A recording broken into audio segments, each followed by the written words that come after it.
All right, it's 1 o'clock here in Houston, Texas, so I'd like everyone to sit down so we can start our NASA RNA Town Hall. And I'm not talking about nucleic acids, we're talking about research and analysis.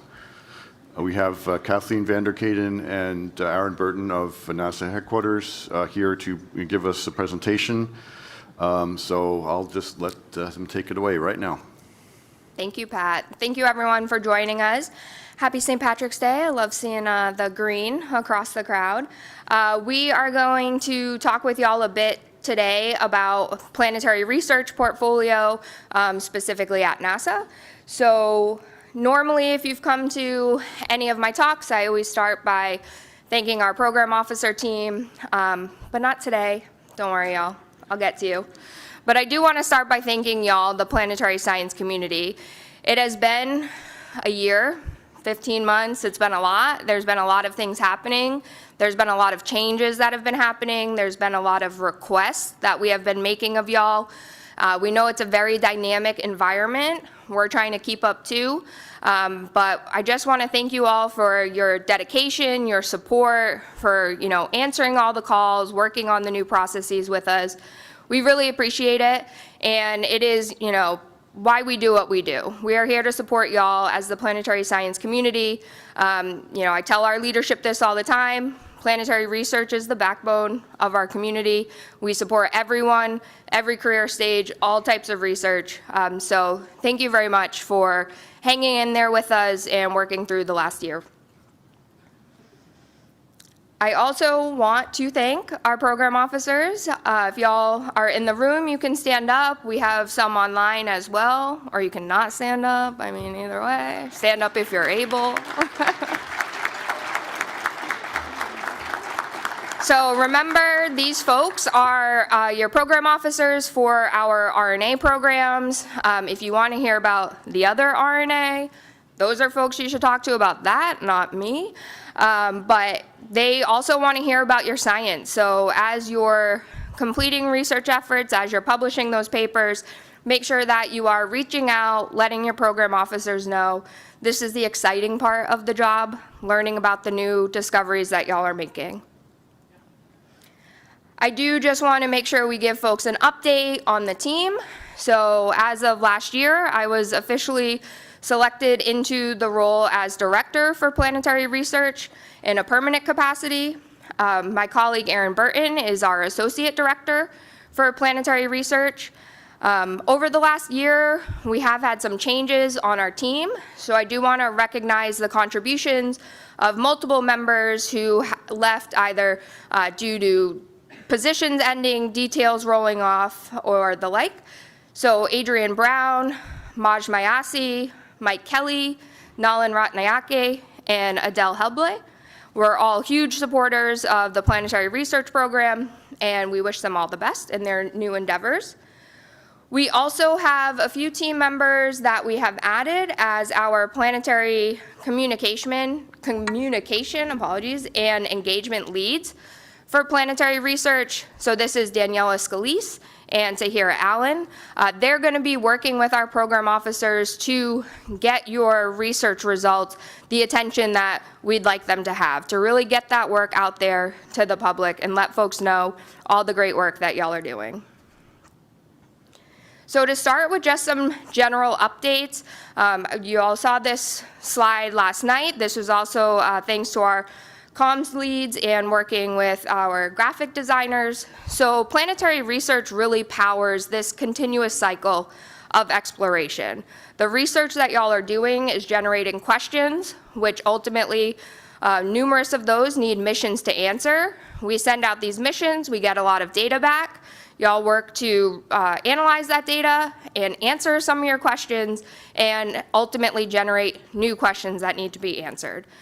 So we have this continuous cycle. We're continuously ensuring that we are investing in planetary research and getting as much work supported as we can.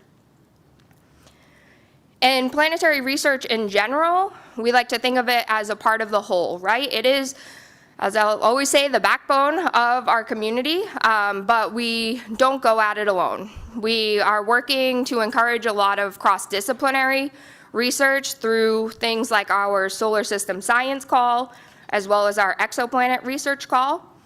We integrate closely and mindfully with a lot of other groups in the Planetary Science Division, like our astrobiology program, our technology office, our Chief Science Data Officer team, the SEO team, which we heard from last night at NASA Night, as well as our Planetary Defense Coordination Office and our flight programs. We're committed to supporting the next generation of explorers through various avenues like FINEST, our Early Career Award, as well as the Lunar Mapping Program. And we also are working to ensure that we are enabling mission participation. So this is through our participating scientist calls, most recently the Artemis 3 call that came out, Artemis 3 call that came out, that will hopefully get those selections announced soon. So this is our typical sand chart graphic that we show for planetary research budget over time. So we have the planetary RNA portfolio. This is the bottom portion of this graph, the largest portion. That includes our core programs, our technology funding, as well as our astrobiology program, and some directed work efforts through things like our internal scientist funding model. We also have the planetary research program as a whole. So this incorporates the funding that comes not only from the planetary research line, but also from our Mars research lines, our various flight research lines, as well as our SEO colleagues. So PSD's goal is to work towards that OWL recommendation to achieve a minimum level of 10% of the PSD budget by mid-decade. We are well on our way. And as Louise mentioned last night, we have our operating plan has been sent off, so we don't have 26 information here for y'all, but once that is approved, we'll have that information to share. I do also just want to take a moment to recognize our early career award winners from last Roses cycle and Roses 24. Typically at LPSC, we would have a dedicated plenary for their talks. However, this year we're going to have a virtual webinar for them to showcase their research sometime in the fall. So hopefully you're signed up for those NSPIRES announcements. Once we have a date and time set for that, we'll share that with everyone. And we hope that you can join us in supporting our early career award winners. And let's just give them all a round of applause.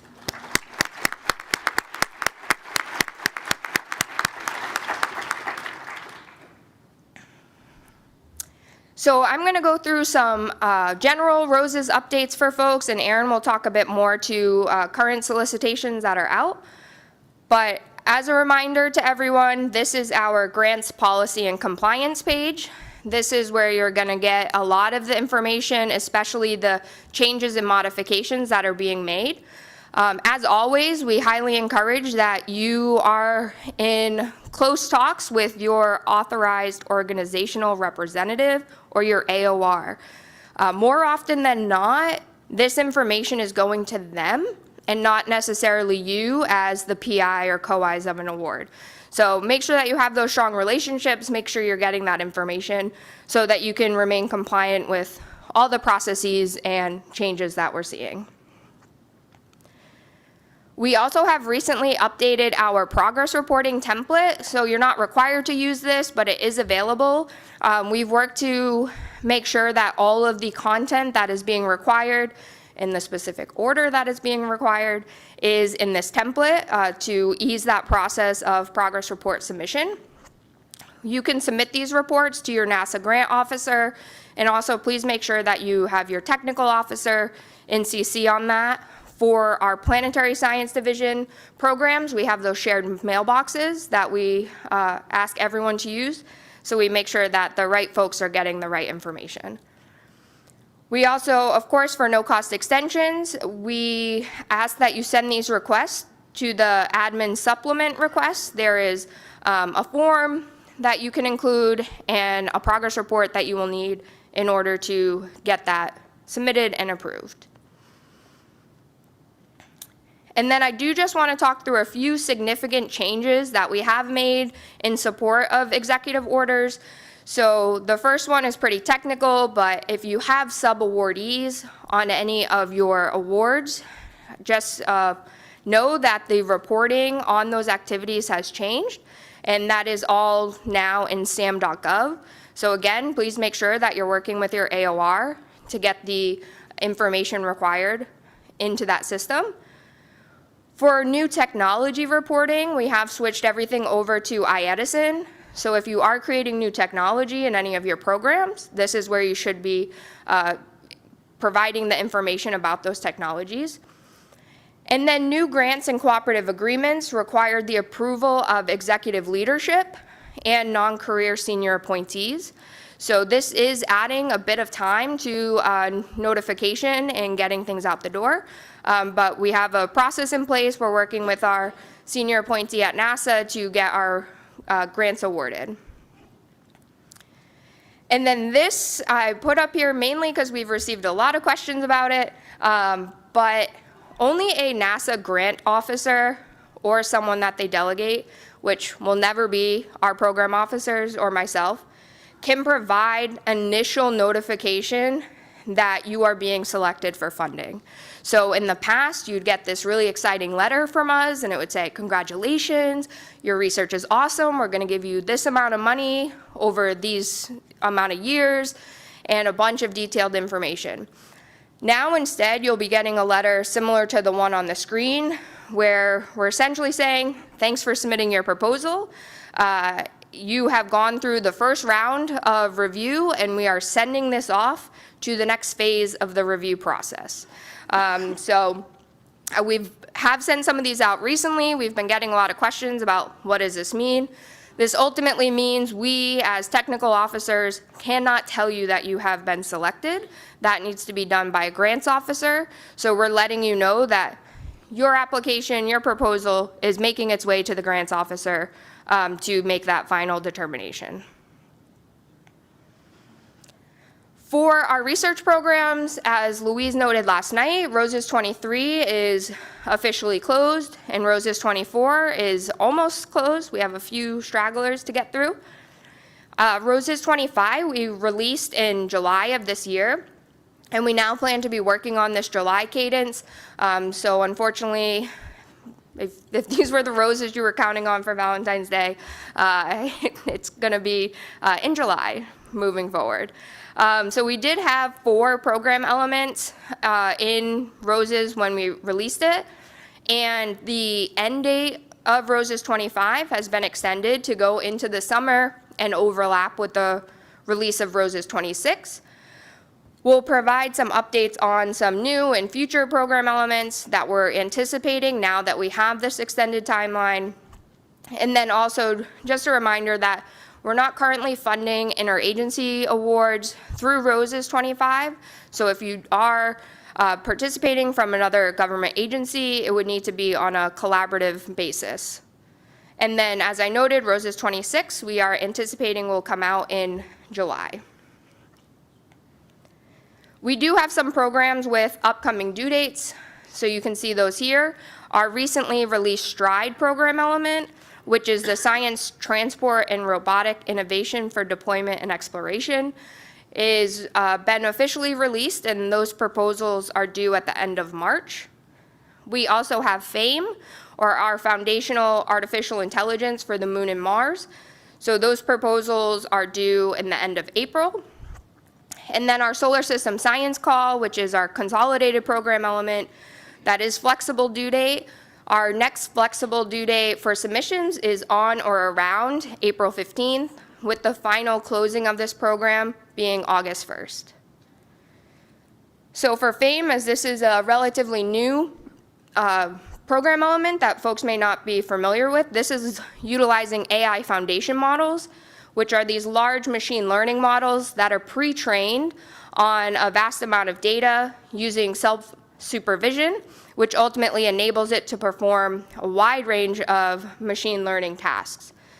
So this call specifically is to enable individual researchers to join teams that are developing science and exploration applications for these foundation models for both the Moon and the Mars.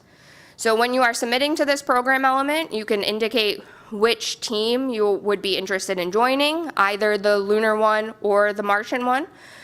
And importantly, there is no prior AI or ML experience that is required to apply to this program. We're really looking to broaden the team's skill sets and the data sets and the disciplines that are contributing to the utilization of these models. We recently held a webinar to go through the call, and we've posted frequently asked questions as well. When I wrote these slides, they were about to be posted. Hopefully now they're actually up there. But you can find these on NSPIRES underneath the program element. And just a little bit more about the AI Lunar Foundation model. This was the original target that we selected in PSD, mainly because there's this large volume of data that is already available and an exciting range of AI and ML applications that we can use. So again, we're really looking to expand the community of AI practitioners and develop these foundation models so that we have them across the planetary science community. The Lunar Foundation model development started last year, and we're looking to release the first public version of that in the mid-2026 timeframe. So going through just some stats, these are not meant for you to sit here and read, but just showing you a comparison of ROSES 23 versus ROSES 24 submissions and selection rates. First thing you'll probably notice is selection rates in ROSES 24 were lower than those in ROSES 23, generally speaking. Hopefully the second thing that you notice is that the submissions in ROSES 24 were significantly increased from ROSES 23. I also do want to point out the LDAP program. We received a lot of feedback last year that the 16% selection rate for LDAP was not appropriate and not sustainable for the activities that we're trying to do. So we did provide additional funding for LDAP this year that also received a record high number of submissions, and we were able to increase that selection rate to 24%. Similarly, this is just the other part of ROSES element. Thought it would be a little too much to put it all on one slide. But similarly, we are seeing an increase in proposal submissions between ROSES 23 and ROSES 24. But overall, for ROSES 24, if we don't take into account that rapid mission design study for MSR, as that was a very focused and specific call, we selected over 230 research awards for funding across the US. We received an additional 300 proposals over what we received in ROSES 23. And across all of our programs, we had an average selection rate of about 22%. So just a reminder, these are the ROSES 25 program elements that are out there right now. As of March 1st, we have had 575 submissions to our solar system science program. We also have some upcoming due dates here that we'll see in the next few slides, but largely these panels are already underway. Some selections have been made and others should be announced soon. I do want to let folks know we are planning 3 additional program elements to be added to ROSES 25. This is largely because of this extension of ROSES 25 into the summer. So FINEST, our future investigators in NASA Earth and Space Science and Technology, which is why we just call it FINEST, that will come out in Appendix F. That is our cross-disciplinary program, and the Planetary Science Division is participating in that. Likely news to folks, we are going to solicit PSCF, or our Planetary Science Enabling Facility, this year in ROSES 25. So the original plan was this was an every other year call. On the even number years, it was released in February with a due date in the summertime.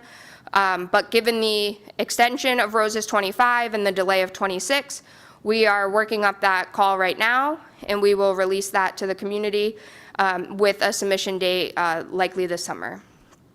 We also have Shout, which kudos to Henry Throop for being clever with our naming here. So this is supporting high impact opportunities for uniting teams.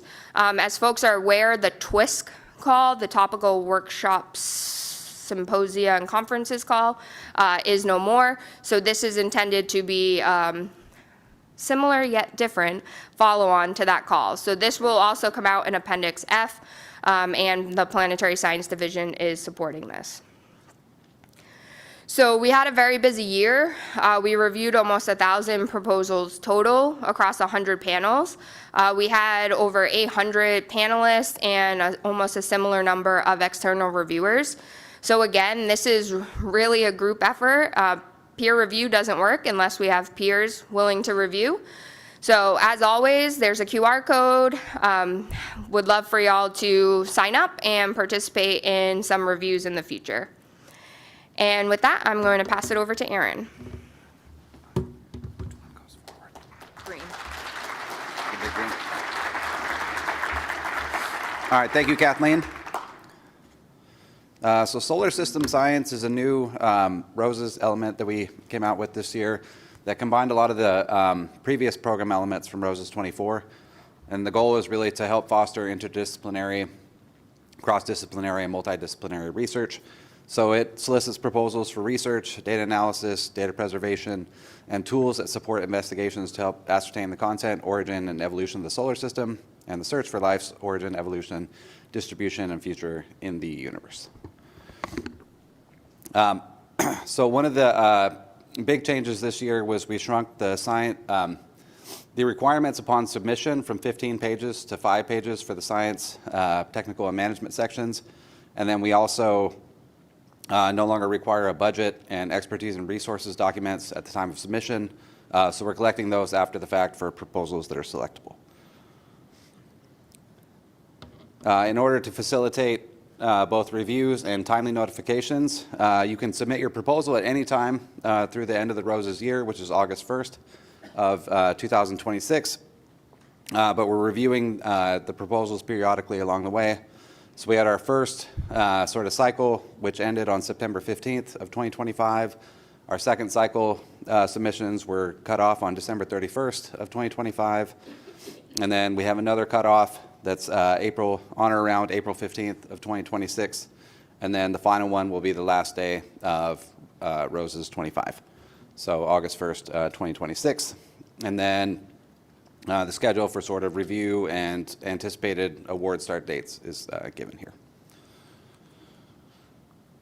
So for our first cycle of solar system science, or S cubed, so we received 287 proposals in that group. About 20% of the proposals in the Inspire's cover matter pre-selected or self-selected as being relevant to more than one of the divisions in the Science Mission Directorate. 82% of the proposals reported relevance to more than one decadal survey question. 31% of the proposals reported relevance to more than one discipline. And 47% of proposals were sent for panel discussion after assessment of pre-panel reviews. So I just got back from vacation, but that means 53% were triaged out. So a little over half were triaged and a little under half were sent out for review. So here's a distribution of the proposals that were selected, or that were reviewed by panels, and then the subset that were marked as selectable. And old habits are hard to break. So on the bottom here, sorry, as I blast all the NASA program officers, and none of y'all can see my laser pointer. On the bottom are the how the proposals that went to panel and that are marked as selectable map to decadal or to priorities that we listed in the solicitation. So we have Mars science, lunar science, and astrobiology science were the specifically called out priorities. And then none here in this case means things that were linked to decadal survey priorities but not specifically called out as Mars, astrobiology, or lunar. In the top right is a distribution of the year of the PI's terminal degree. Again, the blue bars are the proposals that went to panel, and the yellow ones are the ones that are selectable after the panel reviews. And in the bottom right is a distribution of proposals received according to decadal survey topics.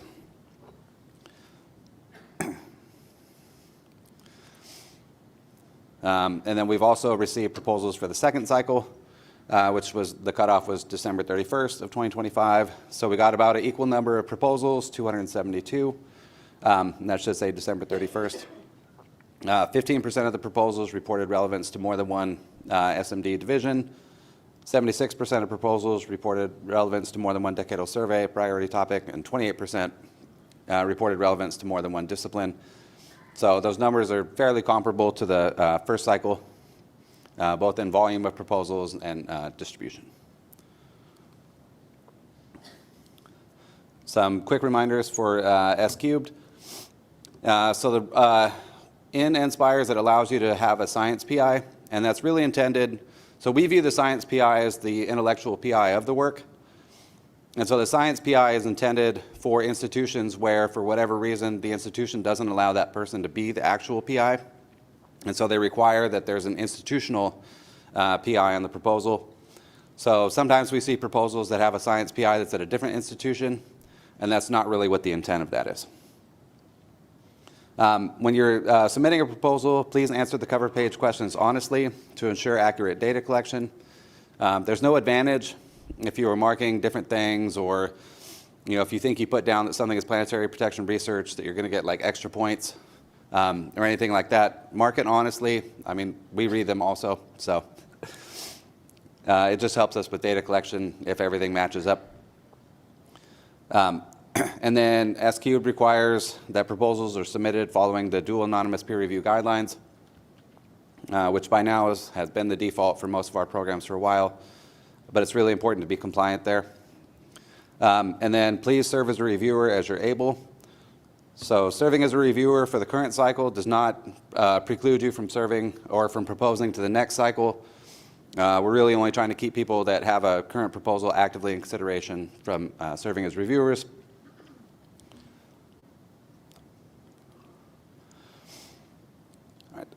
So for Roses 26, we are anticipating running the solicitation again. We will take feedback we received from solar system science in Roses 25, incorporate that to make some minor tweaks to S cubed in 2026, but we expect it'll be largely the same. We are also anticipating a consolidated planetary technology program to come out in Roses 26. So incorporating some of the Picasso and Matisse elements and other technology. And the Dapper dual anonymous peer review process is going to be the default. All right. So now I have a few science highlights to go through. So this one was a paper from Tresell et al. In Science Advances, and they were following up on a Magellan mission discovery where they found what looked like, they call them canali, but sort of long meandering channels on Venus's surface using Magellan radar data. On Earth, we would normally attribute these features to water, but we don't think that the Venus surface had enough water to actually make this possible. And so looking at doing new studies and looking at the data, there are lavas on Earth that are carbonatites, that are lavas that are made from carbonate rocks rather than silicate rocks that may have been responsible for carving these channels. So this is a really exciting paper that came out. And if it's carbonates, that also gives you a abundance of CO2 that could then fill up the atmosphere, which may have contributed to the warming that we see in Venus now. And future data sets from Venus could help test these possibilities and enable new research. The second highlight I have is Tidal Pi, which is a software suite for resolving problems in tidal dynamics. So it's an open source it's an open source Python package that allows the community to model things like spin orbit, resonance trapping, planetary compressibility, and other such features. So When you get these slides, you'll be able to click on the link, or it's https://titlepie.info. So if you're interested in using that. And then Chip Shearer gave a nice talk yesterday in the Mazursky lecture where he mentioned some ANCSA data. And I just wanted to highlight that those data are in Astromat. So for those who don't know what the ANCSA program is, it's the Apollo Next Generation Sample Analysis Program. It was stood up because some of the proposals collected during the Apollo, or some of the samples, been thinking about proposals too long. Some of the samples collected during the Apollo missions were stored and never opened. And so this was a new program, after 40 or 50 years had gone by where technology has advanced to go and revisit those samples with new technologies and techniques. So 9 PIs were funded, and 6 groups analyzed the previously unopened sealed Apollo 17 double drive tube. And counting all the people involved, one large consortium, NASA curation, international involvement, et cetera, there were nearly 150 people that were part of this ANCSA effort. And those data are consolidated in Astromat, which is NASA's designated archive for data acquired from extraterrestrial sample collections. There's an ANCSA special collection component in here now. And so if you'd like to hear me butcher your science, please submit highlights. So we have QR codes here. Also, just as somebody who's the program officer for Discovery Data Analysis and Planetary Science Enabling Facilities, although I'm transitioning that over, it's like the best part of my job is actually getting progress reports and highlights and seeing what you guys are doing. So please, give us something to work with here, and maybe next presentation I give, I will, again, butcher your science. So, and I will hand it back to Kathleen.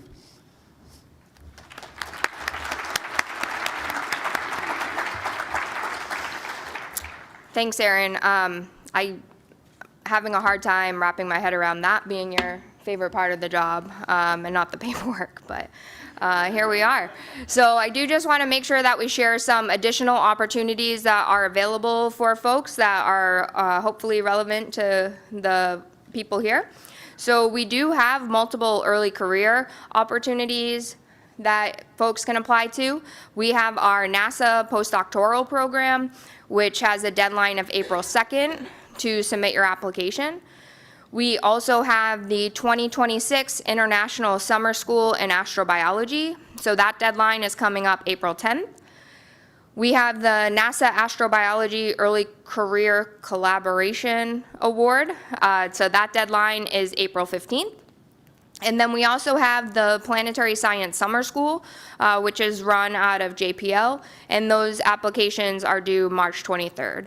So we are trying to ensure that we have opportunities available for folks to participate in both research and getting ready for missions and the next step towards permanent jobs.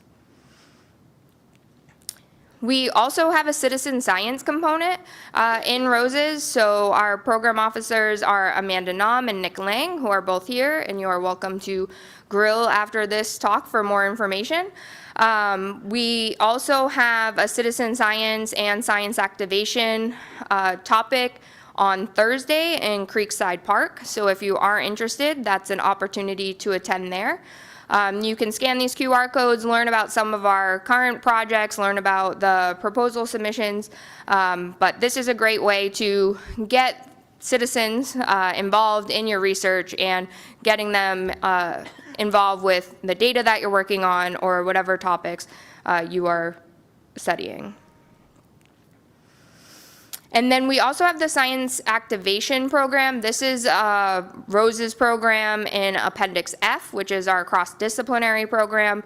So this is really working to encourage people to actively participate in science through activities and resources that are developed by a collaborative network of project teams, drawing on various assets that we have in the Science Mission Directorate. So these proposals are due March 31st. And we're really looking for projects that seek to broadly share resources and opportunities, leveraging these assets that we have in the Science Mission Directorate, and also to meet specific community needs, both geographically and interest-based, through utilization of these NASA assets. So again, if this is something that you're interested in, it's a great opportunity to get folks who maybe aren't typically on your teams or interested in science to hear about the great work that we do. And I do encourage you to go to the noontime lunch on, sorry, not lunch, we're not going to serve you lunch, but the noontime talk for learning more about these opportunities. And we also have a lot of activities at LPSC this year, supported through NASA. So I do want to make sure folks know this evening from 5 to 6 in Grogan Mills, we are going to have a program officer meet and greet. So this is a great opportunity to put a face to a name behind the shared inbox that is sending you a bunch of emails.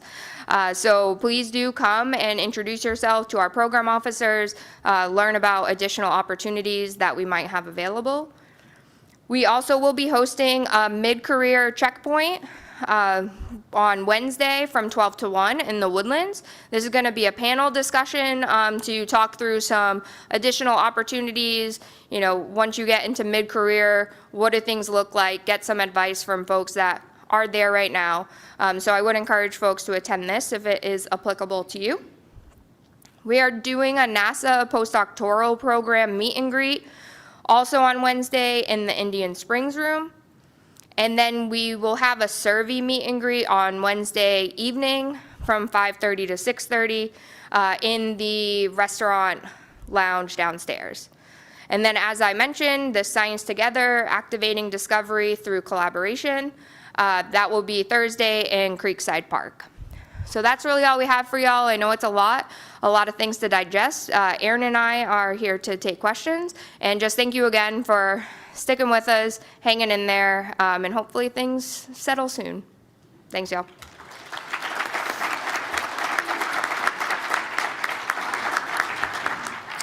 All right, we have until about 1 o'clock, I believe, for questions. Please step up to the microphones, identify yourself with your name and institution, and we'll call upon you as you walk to the microphone. Go ahead, Paul. Paul Shank, LPI. Paul Shank. The 53% triage rate, is that normal for the past history of the program? And what are the typical reasons for triaging a proposal? So this is a brand new program, so we don't have historical data on it. We also were intending to triage 75% of the proposals with the previous budget numbers that we were working towards. But we, realized we were going to have additional funds that we were not previously planning to have.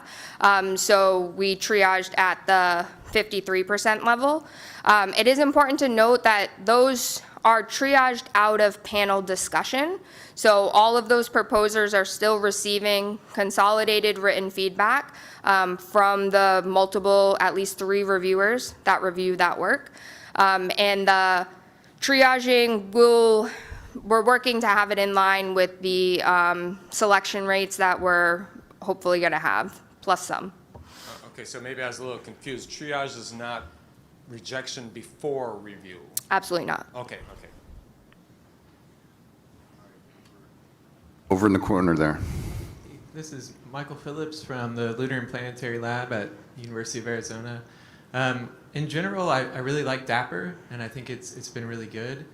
And I like that it's the default option, but I think for some things it doesn't make sense. And so a specific example right now is the SciAct. I think it's kind of crazy that it's Dapper, and I think most of those proposals will be kind of transparent where they're from anyway. So I just wanted to make a comment. Like I like Dapper, and I think it's a good base level assumption, but some things I think shouldn't be contrived into the Dapper framework. Yep, so Dapper is the default for the Science Mission Directorate. There is a waiver process, but it requires a very strong justification and multiple levels of approval up through the front office of the Science Mission Directorate. Also with DAPR, right, we're not trying to make it impossible to figure out who the folks are. We're really just trying to shift the tenor of the conversation over to the work that they're going to be doing. So hear your point. We don't make that decision for SIAC, but PSCF will be DAPR this year, so prepare. All right, we'll take one more question from the inside here, and then I'll have one from the remote. Okay, Bill Bodke, Southwest Research Institute. I was curious on how the funding is going to be distributed between the different cycles in SSS, because we have 4 of them now. Does that mean the money gets equally divided between the 4, or how are you going to do that? I wish. That would make my life a lot easier. But unfortunately not. So we have fiscal year funds that will be available, and so we will distribute that across the cycles that are taking place in that fiscal year, right? So with the new fiscal year, there's additional funding or less funding, and those modifications have to be made. We are hoping that we'll have a mainly even distribution across those, but as we've seen, the funds available for planetary research do change year to year, so we might not be able to hold to that 100%. All right, we'll go to a question from anonymous attendee online. Any update on NASA Finest for this year? It's coming. We know it's late. This is a cross-divisional program. It is at a higher level of review right now. I think it still has 2 more reviews that it needs, so we are hoping that it comes out soon, but that's the best I got. All right, then I'll ask one more.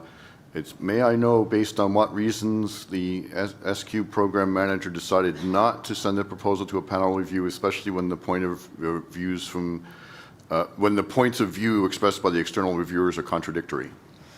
Yep, so we have a pretty extensive process that we go through before we decide to triage a proposal and not send it to panel review. So we have both the pre-panel reviews that we get. We also have a review by the program officers for that proposal and the review. And then we have a variety of different calculations between means and merits and weighted means that we look at. So if it did not make it to review, it was not competitive given the large scope of proposals that we had and the funding levels that are intended. But if you ever have questions, you are more than welcome to email the shared inbox and ask for a debrief. Our program scientists would be happy to chat with you about that. All right, I believe you were standing first, so. All right. Isabel King, Honeybee Robotics. Louise mentioned yesterday that in ROSES 2026, there'll be a consolidated planetary technology program. Can you say more about that, or what technology development will look like in ROSES 26? I can say a little bit about that. We don't have a finalized call out, but we're looking to do a similar thing as we have done with the solar system science program, where it is like, what kind of science do you want to do? Here's our priorities. This is where you should be submitting. Right now we have multiple technology programs. So we have DALI, which is lunar focus. We have Picasso, which is lower TRL, and then Matisse, which is higher TRL.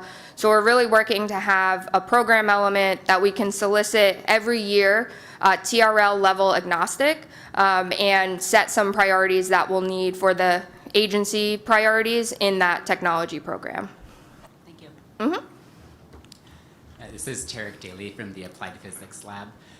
You mentioned this, lessons learned from ROSES 25 for S-Cubed, and Louise did as well last night, which is wonderful to hear that feedback's being considered. Can you share some concrete examples of what that feedback was like and some of the changes you're contemplating based on it? Sure. So we have only gone through one cycle of S-Cubed, right? So it's still very early in the process. We have gotten mixed feedback about the 5 pages, for example. Some folks are like, this is more than enough, like give us 3. And some folks are like, I definitely need 15, maybe even 20. So, thinking through some of that. Another thing is the evaluation criteria about the alignment with priorities. There's been some confusion among both proposers and reviewers about, what we're actually looking for there. So either modifying that criteria or providing more context or feedback to both proposers and reviewers. Those are 2 of the main ones that have come up. Right now, we are struggling a bit keeping up on the cadence, so we have 4 reviews that are planned for Roses 25. So we are considering maybe going down to 3 reviews, cycles there. So we are open to feedback. If you are proposing or if you've been a reviewer, please do let us know. We know this is different. We knew it was going to be hard, but we want to make sure that we're modifying it to help everyone. Thanks. Yep, and congrats on your award. Thank you. Hi, Hope Ishii, University of Hawaii. I had a clarification question and a strategy question. So the clarification is if PSEF is being added into 2025, that means it will not be offered in or will not be solicited in 2026? Is that Correct. Okay. And then following up on Bill's question, I'm trying to understand how the overlapping periods of 2025 and 2026 should be viewed if you're a PI considering proposing. Given the fiscal year dollars that dictate what gets, in other words. I mean, I'm going to be there's honest, like, overlapping. I wouldn't put that much thought into it, right? Like, you know, when your science is ready, submit it and it will get reviewed. And, you know, we do our best to keep the funding levels as equal as we can. That's just not the reality of the situation. So But, no need for us to distinguish whether it's 2025 or 2026. oh, absolutely not. And even Okay. if you do, we'll probably tell you it's not either, and we're going to make it 27, so. All right, I think Nancy was standing first, so we'll go to her. Nancy Chabot, Johns Hopkins Applied Physics Lab. Absolutely appreciate everything people are doing at NASA headquarters. People are trying to hang in there. There are less people here. Some people tried to hang in there are no longer with us, right, and have moved on to other things, right? Really, like you guys said, and your infinity loop shows, like, research is the foundation of everything we do, and like getting the research dollars moving out is really important for sustaining the community, sustaining that whole loop. So I'm kind of a little disappointed to see that there were no budget numbers in here, right? Because like how much money is actually going out to the community? I know you're trying to get to OWL and everything like that. You said you're close. I did a little math on those bar charts. It looks like S cubed is like maybe a 16% selection rate of selectable. Are all those selectables going to be selected? And what amount of dollars does that mean might get out to the community soon? Yep, so we recently amended S cubed. When we originally put it out, we were working towards the PBR numbers, so folks likely saw it had a $10 million for first year of awards with about 20 to 55 awards intended to be selected. Although we don't have final numbers, the agency does have an appropriation, so we have a bit better understanding of what those funds will look like. So we did amend the call to be $26 million, and you know, hopefully around 80 to 100 awards can be sent out. We are also working with our other funding lines, right? So in that SAN chart, it shows the bulk research lines, but then we also have funds from our SEO colleagues that support work, our Mars research. So we are trying to fund as much research as we can. I promise you, we're not leaving money on the table that is going to waste. We are working with our PSD leadership to fund as much science as we can. Okay. James Haber, Smithsonian Institution. You mentioned before that, you know, rather going from 4 due dates for this no due date program, there may be 3 next year. I was wondering sort of why that cadence of, you know, multiple due dates, which is personally, I think, helpful to have due dates. You know, going from a no due date program to a due date program seemed like something that was because of the delay in Roses 2025 originally. If that's continuing, if sort of we still have to wait a year to resubmit these proposals, if there are going to be multiple opportunities to have them reviewed each year, whether we'd have to, you know, wait for one review panel or a later one. So the main reason behind the multiple due dates is, believe it or not, we do listen. We were very happy with not and very happy with not having a due date, but most of the community voiced that they work better to a deadline. And so you'll also see that's why a lot of the wording is like on or around this date. If we're not in the office that day, April 15th, say, and we're not pulling them out, then like maybe it's April 20th. These are just, you know, approximations to give folks that need that deadline and something to work towards, something to work towards. We are still going to maintain the one submission a year, largely because that is what we feel a adequate amount of time for folks to really take those reviews and digest them and modify their work. We don't want to see the same proposal coming in 3 times with like 2 words changed and overburdening the community that is ultimately responsible for reviewing those. Thank you. Yep. Do you want to take any of these? So Amit was here yesterday. Can you and- identify yourself, please? Oh, yes. Hadi Madanian from EPEX Scientific. Amit was here yesterday, and he talked about robotic exploration of the lunar surface, and I agree with him. That's a very important thing to follow. But there's also some science community that really don't do robotics. So I have a question about the science part. The Planetary Science Division, you highlighted the Comet 3i Atlas last year, and there was a huge buzz around it. How do you feel about this? What's your perspective on the data? I don't have much of a perspective except that it was a incredible collaboration across the Science Mission Directorate. We were able to get a lot of different teams of personnel, a lot of different missions to modify some of their operations so that we could get a view of it. Data is still coming in. We still have viewing opportunities for that. That is not my expertise. So if anyone else, I can't read lips. Oh, and those data are available. So if other folks would like to look at it, it's there. Thank you. Paul? I'm back. Hi, I'm still here. Yes, you mentioned it once, and then I also experienced it by entering my proposal into Inspires recently. You have to select whether you're Mars or moon focused. And I'm wondering is there a bias against like outer solar system proposals by doing that? Is there enough history in the selection process to see whether there's any sort of bias against that? I would say there's not a bias against that. I think the administration and the agency has very clearly stated our current priorities are the moon and onward to Mars.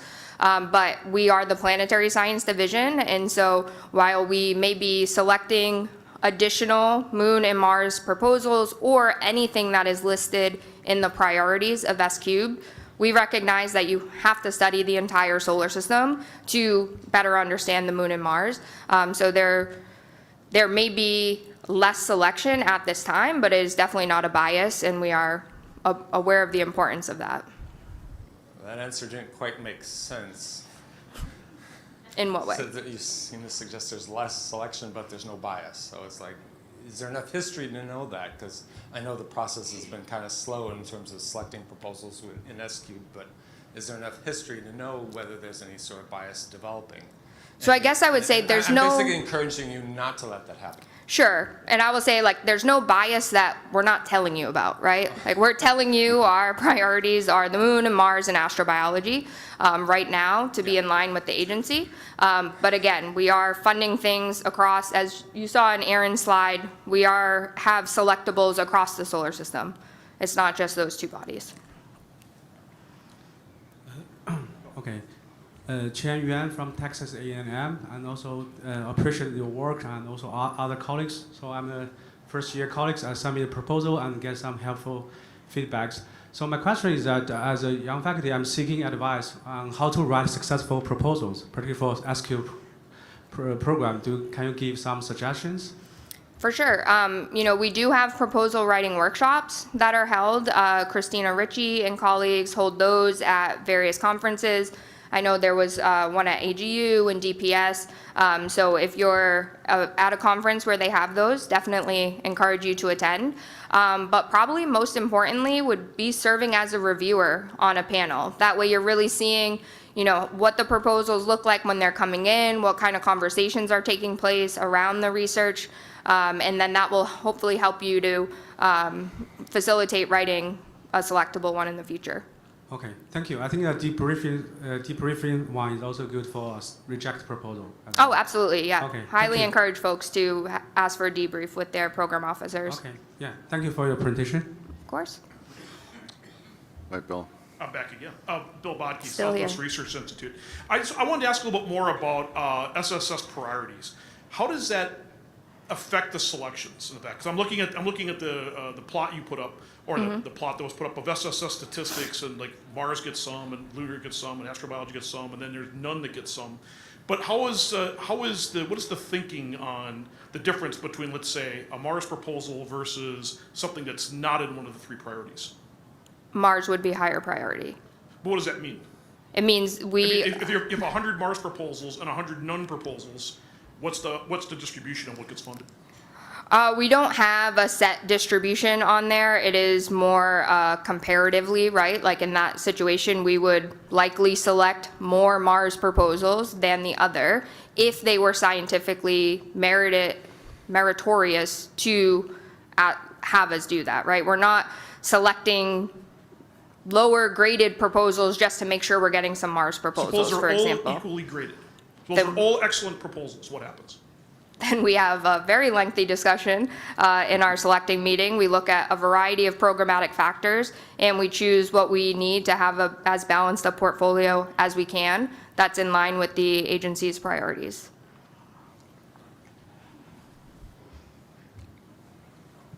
It's Eric Daly again from APL. I would love to hear more voices in this room, so thank you for entertaining the questions.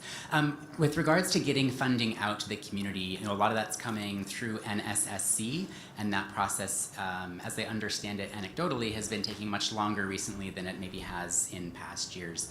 Can you speak to what the challenges are in getting funding through NSSC and what's being done to help improve that situation so that things are able to flow more quickly? Yep, so we know that it is taking longer and it is not as quick as we would like. There has been a lot of turnover in team members over the last year through a variety of retirements and folks taking the deferred resignations from the agency. So we are still working to build up the team members that are responsible for getting all of that work out. There's also, in support of the executive orders, there's a lot more paperwork that we are required to do, and it is paperwork that is continuously changing as language and a variety of things change. So that takes time to go back and forth between the NSSC and our program officers and the Science Mission Directorate at large. So we are working to streamline some of those and to set the paperwork that we need to be, this is the paperwork that we will be following so that we can minimize that. But it's still not as quick as we would like. In the interest of clearing the room at the turn of the hour, which is very soon, we'll take one more question. Hi, Rachel Maxwell, NASA Goddard. I had a question about the triage, and so given that more than half of us were triaged this year, or this cycle, is it possible to alert these proposers that they've been triaged before you make the general announcements? Like, this was known back in December, and yet we only found out in March. Is that I know that sometimes you're working within like legal constraints, so yeah. I mean, theoretically it is possible, like that is something that we could do, but I would say largely we make those decisions at the same time. So while it might have been triaged out of discussion, we do allow the panelists in the debrief to resurrect a proposal and say like, hey, this was triaged out, but I really think that this should have come to discussion. And so we don't finalize that decline until all of that has happened.